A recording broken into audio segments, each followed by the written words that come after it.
Tu arrives à l'aéroport de Paris-Charles de Gaulle. Tu as 2 heures avant ton vol. Ton bagage à main est prêt et tout semble en ordre. Tu as vérifié les liquides, chargé la batterie externe et rangé chaque chose à sa place. La tranquillité ne dure pas longtemps. À la porte d'embarquement, un agent t'arrête. Monsieur, votre valise ne passe pas. Elle doit aller en soute. D'un coup, la panique. À l'intérieur, tu transportes des objets de valeur, ton matériel de travail et en plus tu dois débourser 30 ou 40 euros de frais inattendus. La raison ? Les règles ont changé. Et si tu n'es pas à jour, tu es le prochain sur la liste. En 2025, voyager en Europe avec une simple valise cabine n'est plus une formalité. C'est devenu une sorte de combat où chaque centimètre de bagage compte. Ce qui avant se résumait à monter ta valise, la ranger dans le compartiment supérieur et c'est tout. C'est transformé en un jeu de restrictions où la rentabilité est la règle. Le durcissement des règles n'a rien de mystérieux. Derrière se cache la recherche du profit maximum.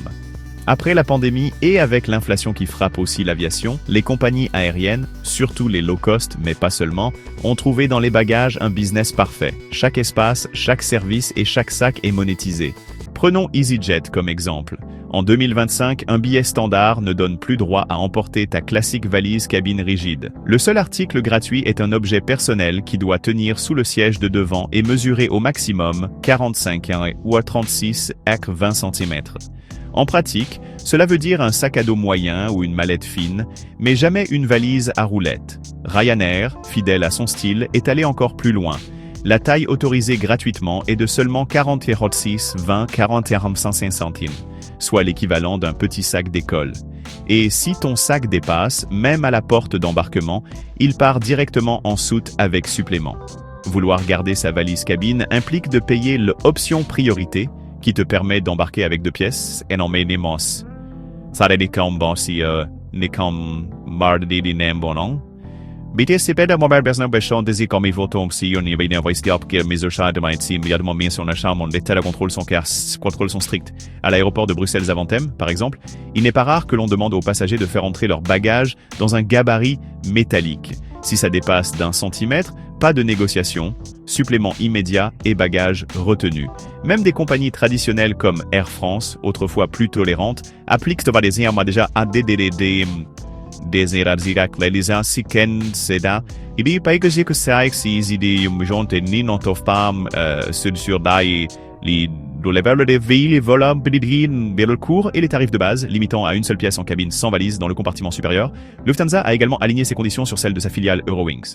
Résultat, des voyageurs non avertis, habitués à des règles plus souples, se retrouvent soudain confrontés à des frais inattendus. Ce qui hier était gratuit est devenu aujourd'hui un produit conçu pour générer des revenus supplémentaires. Et les compagnies n'attendent qu'une seule chose, que tu l'oublies pour te facturer à l'aéroport. Même si tu respectes les dimensions, le poids et le tarif, un autre obstacle peut surgir, ta batterie externe. Ce petit accessoire aujourd'hui indispensable pour recharger ton téléphone, ta tablette ou tes écouteurs est devenu un vrai casse-tête pour les compagnies aériennes. Ce n'est pas de la paranoïa. Le risque est réel. Le 20 janvier 2025, un avion en Corée du Sud a dû être évacué d'urgence sur la piste de Gimhae. La cause ? Une batterie portable qui, bien qu'autorisée, a surchauffé et commencé à s'enflammer juste avant le décollage. Fumée, panique, pompiers en action et passagers sous le choc. Le vol a été annulé. Depuis, la réaction a été immédiate. Les régulateurs et les compagnies du monde entier ont renforcé les contrôles. La règle actuelle est claire. Les batteries de plus de 160 Wh, environ 32 000 mAh, sont totalement interdites, quel que soit le modèle ou l'usage. Entre 100 et 160 Wh, la limite est de 2 unités en cabine, uniquement avec l'autorisation préalable de la compagnie. Si tu ne les déclares pas, elles peuvent être confisquées. En soute, même en respectant les conditions, aucune batterie n'est autorisée. Le principe est simple. Si un appareil prend feu en cabine, l'équipage peut intervenir. En soute, l'incendie serait invisible jusqu'à ce qu'il soit trop tard. Cela touche aussi les équipements les plus modernes, comme les valises intelligentes ou les brosses électriques avec batterie intégrée. Si la batterie ne peut pas être retirée, le bagage est refusé, peu importe qu'il soit neuf, de marque ou qu'il ait coûté 300 €. Dans des aéroports comme Genève ou Paris, pas de discussion possible. batterie scellée signifie valise refusée. La morale en 2025 est claire. Même tes accessoires technologiques doivent s'adapter aux règles. Avant de préparer ta valise, il vaut mieux vérifier la puissance de chaque batterie. Un détail aussi petit peut décider si ton voyage commence sereinement ou par une confiscation à la porte d'embarquement. Il y a un autre détail qui peut ruiner ton voyage en quelques secondes. Les liquides. Pendant un temps, il semblait que cette règle absurde des 100 ml vivait ces derniers jours. En 2024, le Royaume-Uni avait annoncé la fin de la restriction grâce à l'installation de scanners 3D de dernière génération, capables de détecter automatiquement les substances dangereuses. Certains aéroports britanniques ont même permis de voyager avec de grandes bouteilles, des parfums entiers ou des flacons familiaux de shampoing. Les médecins à Mémédomedi l'ont présenté comme une révolution et beaucoup de passagers se sont relâchés, mais l'illusion a été de courte durée. À la mi-2024, des aéroports comme London City, Newcastle ou Aberdeen ont fait marche arrière. Les nouveaux scanners ont échoué aux tests finaux de sécurité. Trop d'erreurs, trop d'incertitudes. Résultat, retour immédiat à la règle habituelle. L'Union européenne, qui avait elle aussi investi dans ces machines avec l'espoir de supprimer la règle d'ici fin 2024, a pris la même décision. La conclusion fut catégorique, si le système n'est pas fiable à 100%, il ne peut pas être appliqué dans l'aviation. Ainsi, en 2025, la règle reste plus ferme que jamais dans toute l'Europe, en Suisse, en Belgique et au Canada. Chaque liquide, gel ou aérosol doit être contenu dans un flacon de 100 mm maximum et tous réunis dans un sachet plastique transparent refermable. Peu importe que le flacon soit à moitié vide, s'il dépasse la taille autorisée, il part directement à la poubelle. Eau, crème solaire, déodorant, peu importe. Dans de grands aéroports comme Paris-Charles de Gaulle, Bruxelles, Zaventem, Genève ou Montréal, il n'y a ni exception ni tolérance. Les agents de sécurité ne négocient pas. Peu importe que tu voyages pour un simple week-end ou que tu protestes, si tu ne respectes pas la règle, tes produits pharmaceutiques finissent dans les maladies. L'Ismail Monensi Kosendi Jondiatsian de Normandie, des objets confisqués. Le plus ironique, c'est que la technologie qui promettait de nous libérer de cette règle a fini par la renforcer. En 2025, la règle des 100 ml n'est pas un caprice. Elle demeure parce qu'elle répond à un risque réel que l'histoire n'a pas permis d'oublier. Si tu pensais que les problèmes se limitaient à la sécurité, tu te trompais. Certaines compagnies ont trouvé des moyens plus subtils de compliquer ton voyage et de te faire payer davantage. Un exemple clair est Air Canada. Depuis le 3 janvier 2025, les passagers qui choisissent les tarifs économiques de base ont une mauvaise surprise. Le bagage cabine n'est plus inclus. Le seul article gratuit est un petit objet personnel, comme un sac à main, une sacoche d'ordinateur ou un mini sac à dos pouvant tenir sous le siège. Ta valise cabine habituelle, celle que tu emportais sans problème, coûte désormais 35 $ supplémentaires. Et si tu pensais ajouter une deuxième pièce au comptoir, c'est encore pire. Le supplément est de 65 $, alors qu'en 2024, tu pouvais voyager avec 2 bagages sans souci. Mais ce n'est pas tout. Depuis le 21 janvier 2025, Air Canada a aussi supprimé la sélection gratuite des sièges. Avant, il suffisait de se connecter 24 heures avant le vol pour choisir couloir, hublot ou au moins éviter le siège du milieu. Aujourd'hui, les sièges sont attribués de façon aléatoire. Tu veux choisir? Paie. Tu veux éviter la dernière rangée juste à côté des toilettes? Paie aussi. Le message est clair, ce qui était gratuit hier est devenu un service premium aujourd'hui. Si tu ne lis pas les petites lignes lors de la réservation, tu peux finir avec des dizaines d'orteils. J'étais cet étorsé, disais baftoukistakuf gaxadafpos. Kopo okestiasim si du bureau mausim.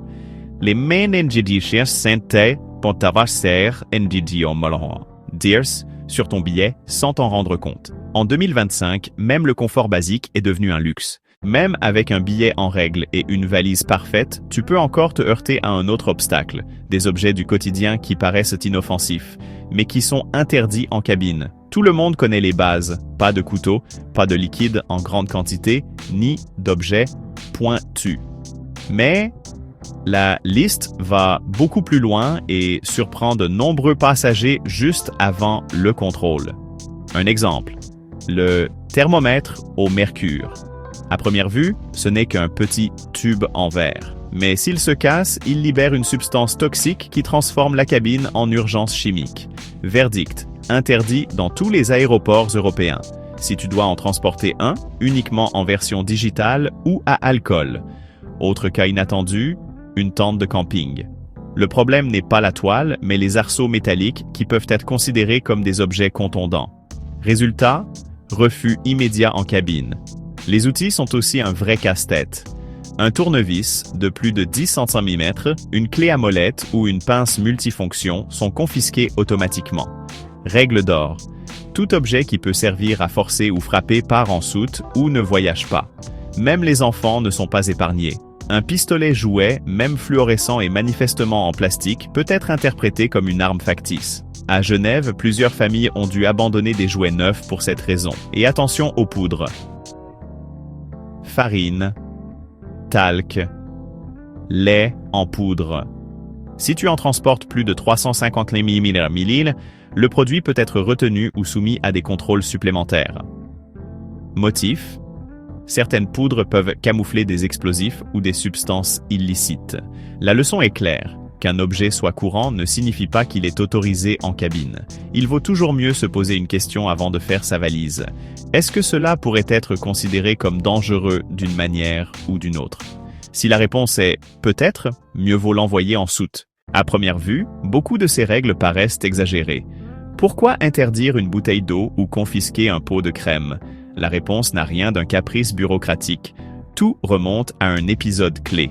En août 2006, à l'aéroport de Heathrow, à Londres, les autorités britanniques ont déjoué un attentat d'une ampleur inédite. Un groupe de terroristes projetait de fabriquer des explosifs liquides en plein vol, en dissimulant les composants dans des bouteilles de soda. Les cibles étaient plusieurs avions à destination des États-Unis et du Canada.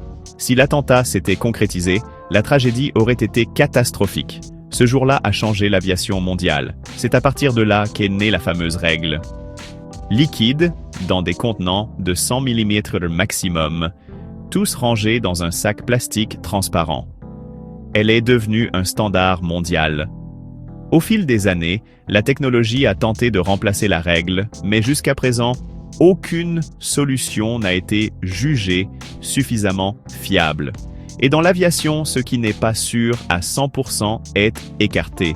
C'est pourquoi, en 2025, la règle est toujours en vigueur, non par inertie, mais parce qu'elle répond à un risque historique bien réel qui pèse encore aujourd'hui.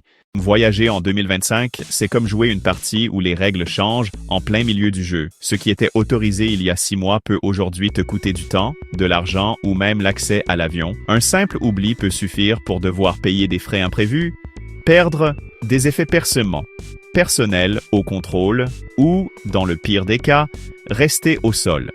Dans ces moments-là, il n'y a pas de place pour les discussions. La compagnie aérienne a toujours le dernier mot. Alors, que faire pour éviter les mauvaises prises?